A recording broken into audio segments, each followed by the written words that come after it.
ओम नमः शिवाय। ಭಾರತ್ ಮಾತಾ ಶಿವಶಕ್ತಿ ಅವತಾರ್ ಪರಮಾತ್ಮ ವಾಣಿ ಓಂ. ಪಿತಾಶ್ರೀ ಶಿವ ತಂದೆಯ ನೆನಪಿದೆಯೇ? ಮುರಳಿಯ ದಿನಾಂಕ 12/5/2026. ಪ್ರಾತಃ ಕ್ಲಾಸ್. ಓಂ ನಮಃ ಶಿವಾಯ್. ಮಧುರ ಮಕ್ಕಳೇ, ಈಗ ನೀವು ತಿಳಿದುಕೊಂಡಿದ್ದೀರಿ, ನಾವು ರಾವಣ ಸಂಪ್ರದಾಯದ ಮತದ ಮೇಲೆ ಏನೆಲ್ಲ ಕೇಳುತ್ತಿದ್ದೆವೋ ಅದನ್ನೆಲ್ಲ ಸತ್ಯ ಸತ್ಯ ಎಂದು ಹೇಳುತ್ತಿದ್ದೆವು. ಈಗ ಅದು ಅಸತ್ಯವೆಂದು ಸಾಬೀತಾಯಿತು. ಈಶ್ವರ ಸರ್ವವ್ಯಾಪಿ ಎಂದು ಹೇಳುವುದು ಅಸತ್ಯವಾಯಿತು ತಾನೆ? ಗೀತೆಯ ಭಗವಂತ ಕೃಷ್ಣ ಇದು ಅಸತ್ಯ ತಾನೆ? ಯಾವುದನ್ನು ಸತ್ಯವೆಂದು ತಿಳಿದಿದ್ದೆವೋ ಅದೆಲ್ಲವೂ ಅಸತ್ಯವೆಂದು ಗೊತ್ತಾಯಿತು. ನಮಃ ಶಿವಾಯ್. ಮಕ್ಕಳು ಇಲ್ಲಿ ತಿಳಿದುಕೊಂಡಿದ್ದಾರೆ, ಇವರಲ್ಲಿ ಯಾವ ಶಿವಬಾಬಾ ಬಂದಿದ್ದಾರೆಯೋ ಅವರು ಹೇಗಾದರೂ ಮಾಡಿ ನಮ್ಮನ್ನು ತಮ್ಮ ಜೊತೆ ಮನೆಗೆ ಅವಶ್ಯವಾಗಿ ಕರೆದುಕೊಂಡು ಹೋಗುತ್ತಾರೆ. ಇದು ಆತ್ಮಗಳ ಮನೆಯಾಗಿದೆ ತಾನೆ? ಹಾಗಾಗಿ ಮಕ್ಕಳಿಗೆ ಅವಶ್ಯವಾಗಿ ಖುಷಿಯಾಗಬೇಕು. ಬೇಹದ್ದಿನ ತಂದೆ ಬಂದು ನಮ್ಮನ್ನು ಸುಂದರರನ್ನಾಗಿ ಮಾಡುತ್ತಾರೆ. ಯಾವುದೇ ಬಟ್ಟೆ ಇತ್ಯಾದಿಗಳನ್ನು ತೊಡಿಸುವುದಿಲ್ಲ. ಇದಕ್ಕೆ ಯೋಗ ಬಲ, ನೆನಪಿನ ಬಲ ಎಂದು ಹೇಳಲಾಗುತ್ತದೆ. ಟೀಚರ್ ಅವರ ಅಂತಸ್ತು ಎಷ್ಟಿರುತ್ತದೆಯೋ ಅಷ್ಟೇ ಅಂತಸ್ತನ್ನು ಓದಿನ ಮೂಲಕ ಮಕ್ಕಳಿಗೂ ಕೊಡಿಸುತ್ತಾರೆ. ವಿದ್ಯಾರ್ಥಿಗಳು ತಿಳಿದುಕೊಂಡಿದ್ದಾರೆ, ನಾವು ಟೀಚರ್ ಅವರಿಂದ ಇಂಥವರಾಗುತ್ತೇವೆ. ನೀವು ಸಹ ತಿಳಿದುಕೊಂಡಿದ್ದೀರಿ, ನಮ್ಮ ಬಾಬಾ ಟೀಚರ್ ಕೂಡ ಆಗಿದ್ದಾರೆ, ಸದ್ಗುರು ಕೂಡ ಆಗಿದ್ದಾರೆ. ಇದು ಹೊಸ ವಿಷಯವಾಗಿದೆ. ನಮ್ಮ ಬಾಬಾ ಟೀಚರ್ ಆಗಿದ್ದಾರೆ, ನಾವು ಅವರನ್ನು ನೆನಪು ಮಾಡುತ್ತೇವೆ. ನಮಗೆ ತಂದೆ ಓದಿಸಿ ಈ ರೀತಿ ಮಾಡುತ್ತಿದ್ದಾರೆ. ನಮ್ಮ ಬೇಹದ್ದಿನ ಬಾಬಾ ಬಂದಿದ್ದಾರೆ, ನಮ್ಮನ್ನು ವಾಪಸ್ ಮನೆಗೆ ಕರೆದುಕೊಂಡು ಹೋಗುತ್ತಾರೆ. ರಾವಣನಿಗೆ ಯಾವುದೇ ಮನೆ ಇರುವುದಿಲ್ಲ, ಮನೆ ರಾಮನದ್ದಾಗಿರುತ್ತದೆ. ತಂದೆ ಅಲ್ಲಿರುತ್ತಾರೆ. ಶಿವಬಾಬಾ ಎಲ್ಲಿರುತ್ತಾರೆ? ನೀವು ತಕ್ಷಣ ಹೇಳುತ್ತೀರಿ ಪರಮಧಾಮದಲ್ಲಿ. ರಾವಣನಿಗೆ ಬಾಬಾ ಎಂದು ಹೇಳುವುದಿಲ್ಲ. ರಾವಣ ಎಲ್ಲಿರುತ್ತಾನೆ ಗೊತ್ತಿಲ್ಲ. ರಾವಣ ಪರಮಧಾಮದಲ್ಲಿರುತ್ತಾನೆ ಎಂದು ಹೀಗೆ ಹೇಳುವುದಿಲ್ಲ.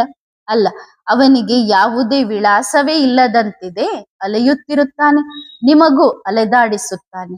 ನೀವು ಎಂದಾದರೂ ರಾವಣನನ್ನು ನೆನಪು ಮಾಡುತ್ತೀರಾ? ಏನು ಇಲ್ಲ ತಾನೆ? ನಿಮ್ಮನ್ನು ಎಷ್ಟು ಅಲೆದಾಡಿಸುತ್ತಾನೆ. ಶಾಸ್ತ್ರ ಓದಿ ಭಕ್ತಿ ಮಾಡಿ ಅದನ್ನು ಮಾಡಿ. ತಂದೆ ಹೇಳುತ್ತಾರೆ, ಇದಕ್ಕೆ ಭಕ್ತಿ ಮಾರ್ಗ, ರಾವಣನ ರಾಜ್ಯ ಎಂದು ಹೇಳಲಾಗುತ್ತದೆ. ಗಾಂಧೀಜಿಯವರು ಸಹ ರಾಮರಾಜ್ಯ ಬೇಕು ಎಂದು ಹೇಳುತ್ತಿದ್ದರು, ಅಂದರೆ ರಾವಣನ ರಾಜ್ಯವಾಗಿದೆ. ಹಾಗಾಗಿ ಮಕ್ಕಳು ನೋಡುತ್ತಾರೆ, ಈ ರಥದಲ್ಲಿ ನಮ್ಮ ಬಾಬಾ ಬಂದಿದ್ದಾರೆ, ದೊಡ್ಡ ಬಾಬಾ ಆಗಿದ್ದಾರೆ ತಾನೆ. ಅವರು ಆತ್ಮಗಳೊಂದಿಗೆ ಮಕ್ಕಳೇ ಮಕ್ಕಳೇ ಎಂದು ಮಾತನಾಡುತ್ತಾರೆ. ಈಗ ನಿಮ್ಮ ಬುದ್ಧಿಯಲ್ಲಿದೆ ಆತ್ಮಿಕ ತಂದೆ ಮತ್ತು ಆತ್ಮಿಕ ತಂದೆಯ ಬುದ್ಧಿಯಲ್ಲಿ ನೀವಿದ್ದೀರಿ. ಏಕೆಂದರೆ ನಮ್ಮ ಸಂಬಂಧ ಮೂಲವತನದ್ದಾಗಿದೆ. ಆತ್ಮಗಳು ಮತ್ತು ಪರಮಾತ್ಮ ಬಹಳ ಕಾಲದಿಂದ ಬೇರೆಯಾಗಿದ್ದೆವು. ಅಲ್ಲಿ ನೀವು ಆತ್ಮಗಳು ತಂದೆಯ ಜೊತೆಗೆ ಒಟ್ಟಿಗೆ ಇರುತ್ತೀರಿ. ನಂತರ ತಮ್ಮ ತಮ್ಮ ಪಾತ್ರವನ್ನು ಅಭಿನಯಿಸಲು ಬೇರೆಯಾಗುತ್ತೀರಿ. ಬಹಳ ಕಾಲದ ಲೆಕ್ಕಾಚಾರವೂ ಬೇಕು ತಾನೆ? ಆ ತಂದೆ ಕುಳಿತು ತಿಳಿಸುತ್ತಾರೆ, ನೀವೀಗ ಶಿಕ್ಷಣವನ್ನು ಓದುತ್ತಿದ್ದೀರಿ, ನಿಮ್ಮಲ್ಲೂ ನಂಬರ್ ವಾರ್ ಆಗಿದ್ದೀರಿ. ಯಾರು ಬಹಳ ಚೆನ್ನಾಗಿ ಓದುತ್ತಾರೋ ಅವರೇ ಮೊಟ್ಟ ಮೊದಲು ನನ್ನಿಂದ ದೂರವಾಗುತ್ತಾರೆ. ಅವರೇ ನಂತರ ನನ್ನನ್ನು ತುಂಬಾ ನೆನಪು ಮಾಡುತ್ತಾರೆ. ಆಗ ಅವರೇ ಮೊಟ್ಟ ಮೊದಲು ಬರುತ್ತಾರೆ. ನೀವು ಅಲ್ಲಿಗೆ ಹೋಗುತ್ತೀರಿ. ಜೋಡಿಯಂತೂ ಅವಶ್ಯವಾಗಿಯೂ ಸಿಗುತ್ತದೆ. ಪ್ರವೃತ್ತಿ ಮಾರ್ಗವಾಗಿದೆ ತಾನೆ? ಈ ಸಂಬಂಧ ನೋಡಿ ಹೇಗಿದೆ. ತಂದೆ ಮಕ್ಕಳಿಗೆ ಇಡೀ ಸೃಷ್ಟಿ ಚಕ್ರದ ರಹಸ್ಯಾತಿರಹಸ್ಯ ವಿಷಯವನ್ನು ತಿಳಿಸುತ್ತಾರೆ. ಇದನ್ನು ಬೇರೆ ಯಾರೂ ಸಹ ತಿಳಿದುಕೊಂಡಿಲ್ಲ. ಗುಹ್ಯ ಎಂದು ಹೇಳಲಾಗುತ್ತದೆ, ಗುಹ್ಯಾತಿ ಗುಹ್ಯ ಎಂದು ಹೇಳಲಾಗುತ್ತದೆ. ತಂದೆ ಮೇಲಿಂದ ತಿಳಿಸುವುದಿಲ್ಲ ಎನ್ನುವುದನ್ನು ನೀವು ತಿಳಿದುಕೊಂಡಿದ್ದೀರಿ. ಇಲ್ಲಿಗೆ ಬಂದು ತಿಳಿಸುತ್ತಾರೆ, ನಾನು ಈ ಕಲ್ಪವೃಕ್ಷದ ಬೀಜರೂಪನಾಗಿದ್ದೇನೆ. ಈ ಮನುಷ್ಯ ಸೃಷ್ಟಿ ರೂಪಿ ವೃಕ್ಷಕ್ಕೆ ಕಲ್ಪವೃಕ್ಷ ಎಂದು ಹೇಳಲಾಗುತ್ತದೆ. ಪ್ರಪಂಚದ ಮನುಷ್ಯರಂತೂ ಸಂಪೂರ್ಣವಾಗಿ ಏನನ್ನೂ ತಿಳಿದುಕೊಂಡಿಲ್ಲ. ಕುಂಭಕರ್ಣನ ನಿದ್ದೆಯಲ್ಲಿ ಮಲಗಿದ್ದಾರೆ. ನಂತರ ತಂದೆ ಬಂದು ಎಚ್ಚರಿಸುತ್ತಾರೆ. ಈಗ ನೀವು ಮಕ್ಕಳನ್ನು ತಂದೆ ಎಚ್ಚರಿಸಿದ್ದಾರೆ. ಉಳಿದವರೆಲ್ಲರೂ ಮಲಗಿದ್ದಾರೆ. ನೀವು ಸಹ ಕುಂಭಕರ್ಣನ ಅಸುರಿ ನಿದ್ದೆಯಲ್ಲಿ ಮಲಗಿದ್ದೀರಿ. ತಂದೆ ಬಂದು ಎಚ್ಚರಿಸಿದ್ದಾರೆ, ಮಕ್ಕಳೇ ಎಚ್ಚರಗೊಳ್ಳಿರಿ, ನೀವು ಅಜಾಗರೂಕರಾಗಿ ಮಲಗಿದ್ದೀರಿ. ಅದಕ್ಕೆ ಅಜ್ಞಾನದ ನಿದ್ದೆ ಎಂದು ಹೇಳಲಾಗುತ್ತದೆ. ಆ ನಿದ್ದೆಯನ್ನು ಎಲ್ಲರೂ ಮಾಡುತ್ತಾರೆ. ಸತ್ಯಯುಗದಲ್ಲೂ ಮಾಡುತ್ತಾರೆ. ಈಗ ಎಲ್ಲರೂ ಅಜ್ಞಾನದ ನಿದ್ದೆಯಲ್ಲಿದ್ದಾರೆ. ತಂದೆ ಬಂದು ಜ್ಞಾನದಿಂದ ಎಲ್ಲರನ್ನೂ ಎಚ್ಚರಿಸುತ್ತಾರೆ. ಈಗ ನೀವು ಮಕ್ಕಳು ಎಚ್ಚರಗೊಂಡಿದ್ದೀರಿ. ಬಾಬಾ ಬಂದಿದ್ದಾರೆ, ನಮ್ಮನ್ನು ಕರೆದುಕೊಂಡು ಹೋಗುತ್ತಾರೆ ಎಂದು ತಿಳಿದುಕೊಂಡಿದ್ದೀರಿ. ಈಗ ಈ ಶರೀರವು ಕೆಲಸಕ್ಕೆ ಬಾರದಂತಾಗಿದೆ. ಆತ್ಮವೂ ಸಹ ಎರಡು ಪತಿತವಾಗಿದೆ, ಸಂಪೂರ್ಣವಾಗಿ ಕಲ್ಮಶ ಆಗಿದೆ. 9 ಕ್ಯಾರೆಟ್ ಎಣ್ಣೆ ಅಂದರೆ ಬಹಳ ಕಡಿಮೆ ಬಂಗಾರ. ಸತ್ಯವಾದ ಬಂಗಾರ 24 ಕ್ಯಾರೆಟ್ ಆಗಿರುತ್ತದೆ. ಈಗ ತಂದೆ ನೀವು ಮಕ್ಕಳನ್ನು 24 ಕ್ಯಾರೆಟ್ಗೆ ಕರೆದುಕೊಂಡು ಹೋಗಲು ಬಯಸುತ್ತಾರೆ. ನಿಮ್ಮ ಆತ್ಮವನ್ನು ಸತ್ಯ ಗೋಲ್ಡನ್ ಏಜ್ಡ್ ಮಾಡುತ್ತಾರೆ. ಭಾರತವನ್ನು ಬಂಗಾರದ ಗುಬ್ಬಚ್ಚಿ ಎಂದು ಹೇಳುತ್ತಿದ್ದರು.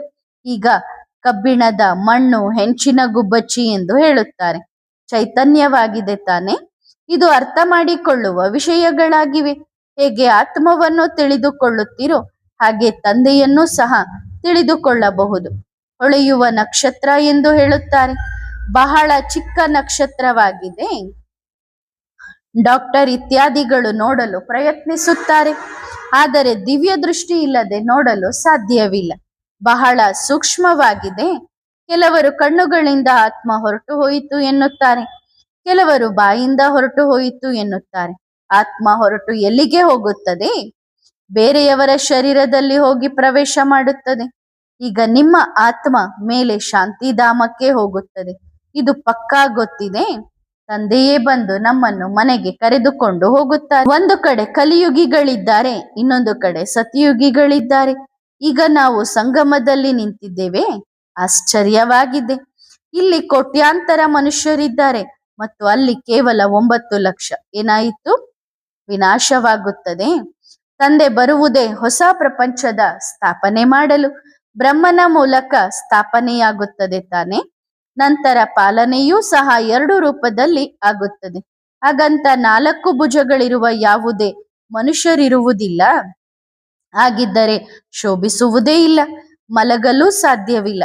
ಮಕ್ಕಳಿಗೆ ಇದನ್ನು ತಿಳಿಸಿಕೊಡುತ್ತಾರೆ. ಚತುರ್ಭುಜ ಎಂದರೆ ಶ್ರೀ ಲಕ್ಷ್ಮಿ ಶ್ರೀ ನಾರಾಯಣರ ಕಂಬೈನ್ಡ್ ರೂಪವಾಗಿದೆ. ಶ್ರೀ ಅಂದರೆ ಶ್ರೇಷ್ಠ. ತ್ರೇತಾಯುಗದಲ್ಲಿ 2 ಕಲೆಗಳು ಕಡಿಮೆಯಾಗುತ್ತವೆ. ಹಾಗಾಗಿ ಬಹಳಷ್ಟು ಜನರಿಗೆ ಈ ಜ್ಞಾನ ಸಿಗುತ್ತದೆ. ಹೀಗಾಗಿ ಅದೇ ಸ್ಮೃತಿಯಲ್ಲಿ ಇರಿ. ಮುಖ್ಯವಾಗಿರುವುದೇ 2 ಶಬ್ದ.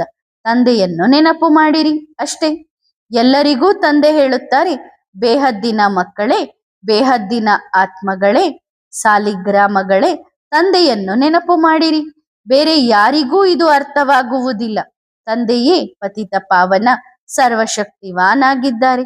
ಬಾಬಾ, ನೀವು ನಮಗೆ ಇಡೀ ಆಕಾಶ ಭೂಮಿ ಎಲ್ಲವನ್ನೂ ಕೊಟ್ಟಿದ್ದೀರಿ. ಕೊಡದಿರುವಂತಹ ಯಾವುದೇ ವಸ್ತು ಇಲ್ಲ ಎಂದು ಹಾಡುತ್ತಾರೆ. ಇಡೀ ವಿಶ್ವದ ರಾಜ್ಯವನ್ನು ಕೊಟ್ಟಿದ್ದಾರೆ.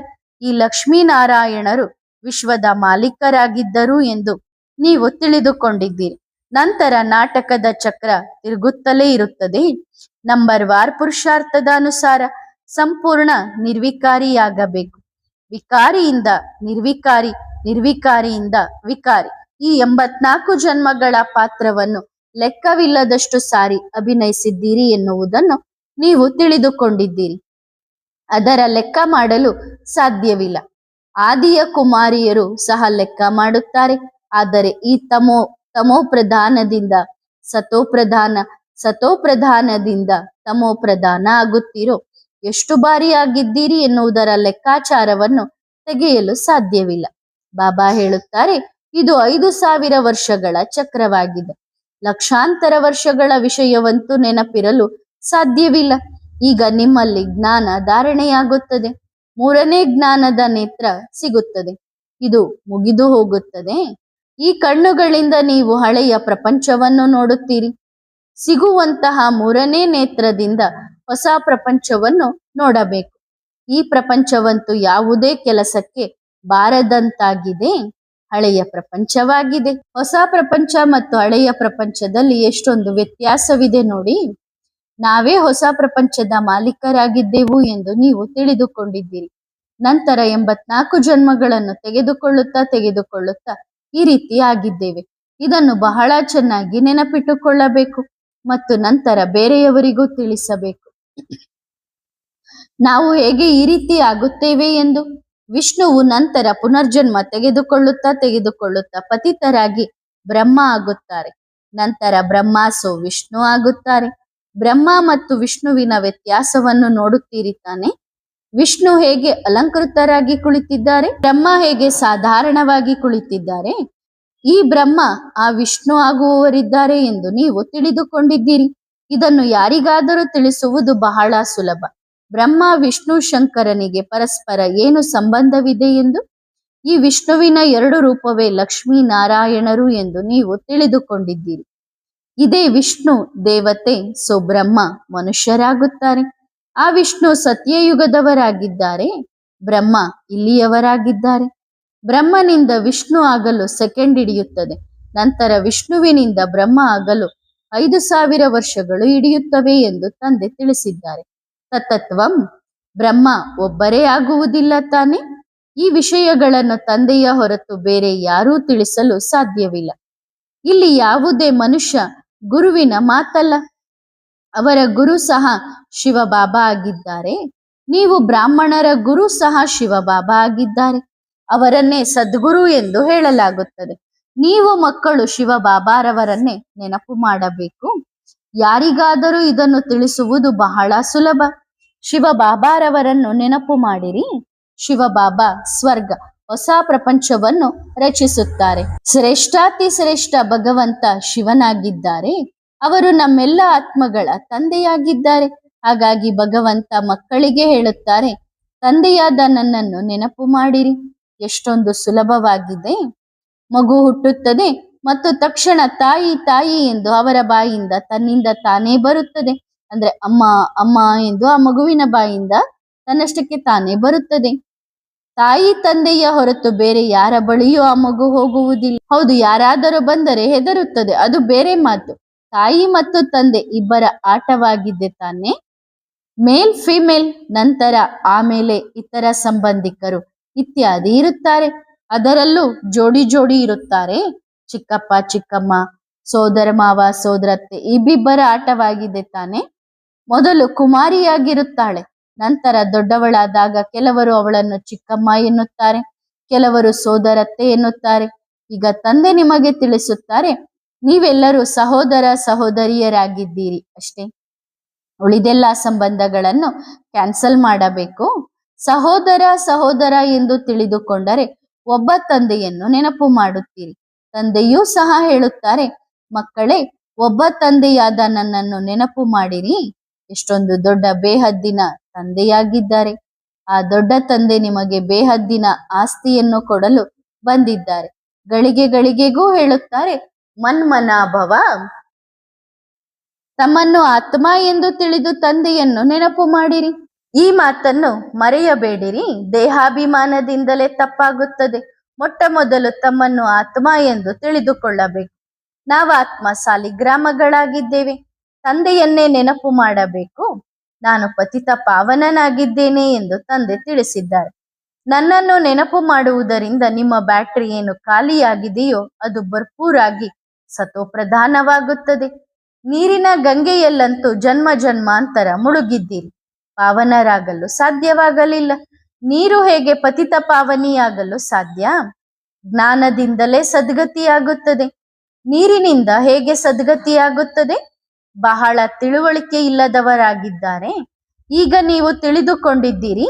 ನಾವು ರಾವಣನ ಸಂಪ್ರದಾಯದ ಮತದ ಮೇಲೆ ಏನೆಲ್ಲ ಕೇಳುತ್ತಿದ್ದೆವೋ ಅದನ್ನೆಲ್ಲ ಸತ್ಯ ಸತ್ಯ ಎಂದು ಹೇಳುತ್ತಿದ್ದೆವು. ಈಗ ಅದು ಅಸತ್ಯವೆಂದು ಸಾಬೀತಾಯಿತು. ಈಶ್ವರ ಸರ್ವವ್ಯಾಪಿ ಎಂದು ಹೇಳುವುದು ಅಸತ್ಯವಾಯಿತು ತಾನೆ. ಗೀತೆಯ ಭಗವಂತ ಕೃಷ್ಣ, ಇದು ಅಸತ್ಯ ತಾನೆ. ಯಾವುದನ್ನು ಸತ್ಯವೆಂದು ತಿಳಿದಿದ್ದೆವೋ ಅದೆಲ್ಲವೂ ಅಸತ್ಯವೆಂದು ಸಾಬೀತಾಯಿತು. ಇದು ಪಾಪಾತ್ಮಗಳ ಸುಳ್ಳು ಪ್ರಪಂಚವಾಗಿದೆ. ಕೊಡುಕೊಳ್ಳುವಿಕೆಯ ಸಹ ಪಾಪಾತ್ಮರೊಂದಿಗೆ ಆಗುತ್ತದೆ. ಮನ್ಸ ವಾಚ ಕರ್ಮಣ ಪಾಪಾತ್ಮರೇ ಆಗುತ್ತಾರೆ. ಇದು ಸುಳ್ಳಿನ ಖಂಡವಾಗಿದೆ. ಅಂದರೆ ಯಾರು ಮನುಷ್ಯರಿದ್ದಾರೆಯೋ ಅವರು ಸುಳ್ಳು ಹೇಳುತ್ತಾರೆ. ಸದ್ಗುರುವನ್ನೇ ಸತ್ಯ ಎಂದು ಹೇಳಲಾಗುತ್ತದೆ. ಸತ್ಯಯುಗ ಸತ್ಯ ಖಂಡವಾಗಿದೆ. ಸತ್ಯ ದೇವತೆಗಳ ಮುಂದೆ ಸುಳ್ಳು ಖಂಡದ ಮನುಷ್ಯರು ತಲೆಬಾಗುತ್ತಾರೆ. ಎಷ್ಟೊಂದು ಮಂದಿರಗಳಿವೆ. ಎಲ್ಲಿ ಮನುಷ್ಯರು ಒಳ್ಳೆಯ ಮಂದಿರವನ್ನು ನೋಡುತ್ತಾರೆಯೋ ಅಲ್ಲಿಗೆ ಓಡುತ್ತಾರೆ. ತಿಳುವಳಿಕೆ ಇಲ್ಲದವರಾಗಿದ್ದರೂ ತಾನೇ ಪುರುಷರು ಸ್ತ್ರೀಯರಿಗೆ ಹೇಳುತ್ತಿದ್ದರು, ಲಕ್ಷ್ಮೀನಾರಾಯಣರ ಮಂದಿರದಲ್ಲಿರುವ ಮೂರ್ತಿಯನ್ನು ಮನೆಯಲ್ಲೂ ಇಟ್ಟುಕೊಳ್ಳಿ, ನಂತರ ಮಂದಿರಕ್ಕೆ ಹೋಗುವ ಅವಶ್ಯಕತೆ ಏನಿದೆ, ಹೊರಗೆ ಹೋಗುವುದನ್ನು ತಡೆಯುತ್ತಿದ್ದರು. ಫಸ್ಟ್ ಕ್ಲಾಸ್ ಚಿತ್ರವನ್ನು ಮಾಡಿ ಮನೆಯಲ್ಲಿಟ್ಟುಕೊಳ್ಳಿ, ಮಾತಂತೂ ಒಂದೇ ಆಗಿದೆ. ಮೊದಲು ಚಿತ್ರಗಳು ಬಹಳ ಫಸ್ಟ್ ಕ್ಲಾಸ್ ಆಗಿ ತಯಾರಾಗುತ್ತಿದ್ದವು, ವಸ್ತು ಅದೇ ಆಗಿರುತ್ತದೆ. ಈಗ ನೀವು ಮಕ್ಕಳಿಗೆ ತಿಳುವಳಿಕೆ ಸಿಕ್ಕಿದೆ, ನಾವು ಈ ರೀತಿಯಾಗಲು ಪುರುಷಾರ್ಥ ಮಾಡುತ್ತೇವೆ ಎಂದು ನೀವು ಹೇಳುತ್ತೀರಿ. ಈಗ ನಿಮ್ಮ ಭಕ್ತಿ ಬಂದಾಗಿದೆ, ಜ್ಞಾನದಿಂದ ಸದ್ಗತಿಯಾಗುತ್ತದೆ. ಇವರು ಸದ್ಗತಿಯಲ್ಲಿದ್ದಾರೆ ತಾನೆ. ವಿಷ್ಣು ಸದ್ಗತಿ, ಬ್ರಹ್ಮ ದುರ್ಗತಿ. ಇದು ಬಹಳ ಜನ್ಮಗಳ ಅಂತ್ಯದಲ್ಲಿದೆ ತಾನೆ ಎಂದು ತಂದೆ ತಿಳಿಸಿದ್ದಾರೆ. ದುರ್ಗತಿಯಲ್ಲಿದೆ ತಾನೆ. ತಂದೆ ಎಷ್ಟೊಂದು ಸಹಜವಾಗಿ ತಿಳಿಸುತ್ತಾರೆ. ನೀವು ಮಕ್ಕಳು ಎಷ್ಟೊಂದು ಪರಿಶ್ರಮ ಪಡುತ್ತೀರಿ, ಕಲ್ಪಕಲ್ಪವೂ ಪಡುತ್ತೀರಿ. ಹಳೆಯ ಪ್ರಪಂಚವನ್ನು ಬದಲಾಯಿಸಿ ಹೊಸ ಪ್ರಪಂಚವನ್ನಾಗಿ ಮಾಡಬೇಕು. ಭಗವಂತ ಜಾದೂಗಾರ್, ರತ್ನಾಗಾರ್, ವ್ಯಾಪಾರಿಯಾಗಿದ್ದಾರೆ ಎಂದು ಹೇಳುತ್ತಾರೆ ತಾನೆ. ಜಾದೂಗಾರರಂತೂ ಆಗಿದ್ದಾರೆ. ಹಳೆಯ ಪ್ರಪಂಚವನ್ನು ಬದಲಾಯಿಸಿ ಸ್ವರ್ಗವನ್ನಾಗಿ ಮಾಡುತ್ತಾರೆ. ಎಷ್ಟೊಂದು ಜಾದೂ ಆಗಿದೆ. ಈಗ ನೀವು ಸ್ವರ್ಗದ ನಿವಾಸಿಗಳಾಗುತ್ತಿದ್ದೀರಿ. ನಾವೀಗ ನರಕದ ನಿವಾಸಿಗಳಾಗಿದ್ದೇವೆ ಎಂದು ತಿಳಿದುಕೊಂಡಿದ್ದು. ನರಕ ಮತ್ತು ಸ್ವರ್ಗ ಬೇರೆ ಬೇರೆಯಾಗಿವೆ. 5,000 ವರ್ಷಗಳ ಚಕ್ರವಾಗಿದೆ. ಲಕ್ಷಾಂತರ ವರ್ಷಗಳ ಮಾತೇ ಇಲ್ಲ. ಈ ಮಾತುಗಳನ್ನು ಮರೆಯಬಾರದು. ಭಗವಂತ ಸ್ವತಃ ಬಾಯಿಯಿಂದ ಡೈರೆಕ್ಷನ್ಸ್ ಕೊಡುತ್ತಾರೆ. ಭಗವಾನುವಾಚ ಆಗಿದೆ ತಾನೆ. ಯಾರು ಅವಶ್ಯವಾಗಿಯೂ ಇದ್ದಾರೆ, ಯಾರು ಪುನರ್ಜನ್ಮ ರಹಿತರಾಗಿದ್ದಾರೆ. ಕೃಷ್ಣನಿಗೆ ಶರೀರವಿದೆ, ಶಿವನಿಗೆ ಶರೀರವಿಲ್ಲ. ನಿಮಗೆ ತಿಳಿಸಲು ಅವರಿಗೆ ಬಾಯಿ ಅವಶ್ಯವಾಗಿ ಬೇಕು. ತಂದೆ ಬಂದು ಓದಿಸುತ್ತಾರೆ ತಾನೆ. ನಾಟಕದ ಅನುಸಾರ ಸಂಪೂರ್ಣ ಜ್ಞಾನ ಅವರ ಬಳಿಯೇ ಇದೆ.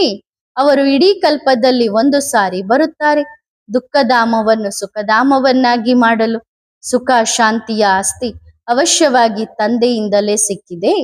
ಆಗಲೇ ಅವರನ್ನು ಬಯಸುತ್ತಾರೆ, ತಂದೆಯನ್ನು ನೆನಪು ಮಾಡುತ್ತಾರೆ. ಈ ಮಹಾಭಾರತದ ಯುದ್ಧದ ನಂತರವೇ ವಿಶ್ವದಲ್ಲಿ ಶಾಂತಿ ಸ್ಥಾಪನೆಯಾಗುತ್ತದೆ. ತಂದೆ ಬ್ರಾಹ್ಮಣರ ಮೂಲಕ ಮಾಡಿಸುತ್ತಿದ್ದಾರೆ. ಬ್ರಾಹ್ಮಣರ ಹಿಂದೆ ದೇವತೆಗಳಿದ್ದಾರೆ. ವಿರಾಟ್ ರೂಪದ ಚಿತ್ರವೂ ಇದೆ ತಾನೆ. ತಂದೆ ಜ್ಞಾನವನ್ನು ನೋಡಿ ಎಷ್ಟು ಸಹಜ ರೀತಿಯಲ್ಲಿ ಕೊಡುತ್ತಾರೆ. ಇಲ್ಲಿ ಕುಳಿತಿದ್ದರೂ ತಂದೆಯನ್ನು ನೆನಪು ಮಾಡಿ, ಆಟವಾಡುತ್ತಾ ನೆನಪು ಮಾಡಿದರೆ ಅದು ಮನ್ಮನಾಭವ ಆಗಿದೆ. ತಂದೆಯೇ ಈ ಸಂಪೂರ್ಣ ಜ್ಞಾನವನ್ನು ಕೊಡುವವರಾಗಿದ್ದಾರೆ. ನಾವು ಬೇಹದ್ದಿನ ತಂದೆಯ ಬಳಿ ಹೋಗುತ್ತೇವೆ ಎಂದು ನೀವು ಹೇಳುತ್ತೀರಿ. ತಂದೆ ನಮಗೆ ಶಾಂತಿಧಾಮ ಸುಖಧಾಮಕ್ಕೆ ಹೋಗುವ ದಾರಿಯನ್ನು ತೋರಿಸುತ್ತಾರೆ. ಇಲ್ಲಿ ಕುಳಿತು ಮನೆಯನ್ನು ನೆನಪು ಮಾಡಬೇಕು. ತಮ್ಮನ್ನು ಆತ್ಮ ಎಂದು ತಿಳಿದು ತಂದೆಯನ್ನು ನೆನಪು ಮಾಡಬೇಕು. ಮನೆಯನ್ನು ನೆನಪು ಮಾಡಬೇಕು ಮತ್ತು ಹೊಸ ಪ್ರಪಂಚವನ್ನು ನೆನಪು ಮಾಡಬೇಕು. ಈ ಹಳೆಯ ಪ್ರಪಂಚವಂತೂ ಮುಗಿದು ಹೋಗಬೇಕಿದೆ. ಮುಂದೆ ಹೋಗುತ್ತಾ ನೀವು ವೈಕುಂಠವನ್ನು ಬಹಳ ನೆನಪು ಮಾಡುತ್ತೀರಿ. ಗಳಿಗೆಗೂ ವೈಕುಂಠಕ್ಕೆ ಹೋಗುತ್ತಿರುತ್ತೀರಿ. ಪ್ರಾರಂಭದಲ್ಲಿ ಮಕ್ಕಳು ಗಳಿಗೆಗೂ ಪರಸ್ಪರ ಕುಳಿತು ವೈಕುಂಠಕ್ಕೆ ಹೋಗುತ್ತಿದ್ದರು. ಇದನ್ನು ನೋಡಿ ದೊಡ್ಡ ದೊಡ್ಡ ಮನೆಯವರು ತಮ್ಮ ಮಕ್ಕಳನ್ನು ಕಳುಹಿಸುತ್ತಿದ್ದರು. ಹೆಸರನ್ನೇ ಓಂ ನಿವಾಸ ಎಂದು ಇಡಲಾಗಿತ್ತು. ಎಷ್ಟೊಂದು ಮಕ್ಕಳು ಬಂದರು. ನಂತರ ಗಲಾಟೆಯಾಯಿತು. ಮಕ್ಕಳಿಗೂ ಓದಿಸುತ್ತಿದ್ದರು, ತಮ್ಮಿಂದ ತಾವೇ ಧ್ಯಾನಕ್ಕೆ ಹೋಗುತ್ತಿದ್ದರು. ಈಗ ಸಾಕ್ಷಾತ್ಕಾರದ ಪಾತ್ರವನ್ನು ಬಂದ್ ಮಾಡಲಾಗಿದೆ. ಇಲ್ಲೂ ಸಹ ಸ್ಮಶಾನವನ್ನಾಗಿ ಮಾಡುತ್ತಿದ್ದರು. ಎಲ್ಲರನ್ನೂ ಮಲಗಿಸಿ ಬಿಡುತ್ತಿದ್ದರು. ಈಗ ಶಿವಬಾಬಾರವರನ್ನು ನೆನಪು ಮಾಡಿ ಎಂದು ಹೇಳುತ್ತಾರೆ. ಧ್ಯಾನಕ್ಕೆ ಹೋಗುತ್ತಿದ್ದರು. ಈಗ ನೀವು ಮಕ್ಕಳು ಸಹ ಜಾದೂಗಾರರಾಗಿದ್ದೀರಿ. ಯಾರನ್ನಾದರೂ ನೋಡಿದರೆ ಅವರು ತಕ್ಷಣ ಧ್ಯಾನಕ್ಕೆ ಹೋಗುತ್ತಾರೆ. ಈ ಜಾದೂಗಾರ ಎಷ್ಟೊಂದು ಚೆನ್ನಾಗಿದೆ. ನವದಾ ಭಕ್ತಿಯಲ್ಲಿ ಯಾವಾಗ ಸಂಪೂರ್ಣವಾಗಿ ಪ್ರಾಣ ಬಿಡಲು ತಯಾರಾಗುತ್ತಾರೆಯೋ ಆಗ ಅವರಿಗೆ ಸಾಕ್ಷಾತ್ಕಾರವಾಗುತ್ತದೆ. ಇಲ್ಲಂತೂ ತಂದೆ ಸ್ವಯಂ ಬಂದಿದ್ದಾರೆ. ನೀವು ಮಕ್ಕಳಿಗೆ ಓದಿಸಿ ಶ್ರೇಷ್ಠ ಪದವಿಯನ್ನು ಪ್ರಾಪ್ತಿ ಮಾಡಿಸುತ್ತಾರೆ. ಮುಂದೆ ಹೋಗುತ್ತಾ ನಿಮಗೆ ಬಹಳ ಸಾಕ್ಷಾತ್ಕಾರಗಳಾಗುತ್ತವೆ. ನೀವು ಮಕ್ಕಳು ಬಹಳ ಸಾಕ್ಷಾತ್ಕಾರಗಳನ್ನು ಮಾಡುತ್ತಿರುತ್ತೀರಿ. ಯಾರದ್ದೋ ಯಾವ ಪದವಿ ಇರುತ್ತದೆಯೋ ಅದರ ಅನುಸಾರವಾಗಿ ಸಾಕ್ಷಾತ್ಕಾರ ಮಾಡಿಕೊಳ್ಳುತ್ತಾರೆ. ತಂದೆಯಿಂದ ಈಗಲೂ ಯಾರಾದರೂ ಕೇಳಿದರೆ ತಿಳಿಸಬಹುದು. ಯಾರು ಗುಲಾಬಿ ಹೂವು, ಯಾರು ಚಂಪಾ ಹೂವು, ಯಾರು ಟಂಗ್ರಾ ಹೂವು ಎಂದು. ಒಳ್ಳೆಯದು. ಮಕ್ಕಳಿಗೆ ಗುಡ್ ಮಾರ್ನಿಂಗ್ ಮತ್ತು ನಮಸ್ತೆ. ಆತ್ಮಿಕ ಮಕ್ಕಳು ಆತ್ಮಿಕ ತಂದೆಗೆ ಮಾಡುವ ನೆನಪು, ಪ್ರೀತಿ ಮತ್ತು ನಮಸ್ತೆ ನಮಸ್ತೆ ನಮಸ್ತೆ. ಧನ್ಯವಾದ ಬಾಬಾ, ಶುಕ್ರಿಯ. ವರದಾನ: ಬಾಪ್ ಪಸಂದ್ ಭವ. ಯಾವ ಆತ್ಮದೊಂದಿಗಾದರೂ ಸ್ನೇಹವಿದ್ದರೆ ಆಗ ಸ್ನೇಹದ ಸ್ವರೂಪ ಇದೇ ಆಗಿದೆ. ಸ್ನೇಹಿಗೆ ಯಾವುದು ಇಷ್ಟವೋ ಅದೇ ಸ್ನೇಹ ಮಾಡುವವರಿಗೂ ಇಷ್ಟವಾಗಿರಬೇಕು. ನಡೆಯುವುದು, ತಿನ್ನುವುದು, ಕುಡಿಯುವುದು, ಇರುವುದು ಸ್ನೇಹಿಯ ಮನಸ್ಸಿಗೆ ಇಷ್ಟವಾಗಿರಬೇಕು. ಹೀಗೆಯೇ ತಂದೆಯೊಂದಿಗೆ ಸ್ನೇಹ ಅಂದರೆ ತಂದೆಯ ಸ್ನೇಹ ಯಾರೊಂದಿಗಿದೆ ಎಂದು ತಿಳಿದುಕೊಂಡಿದ್ದೀರಿ?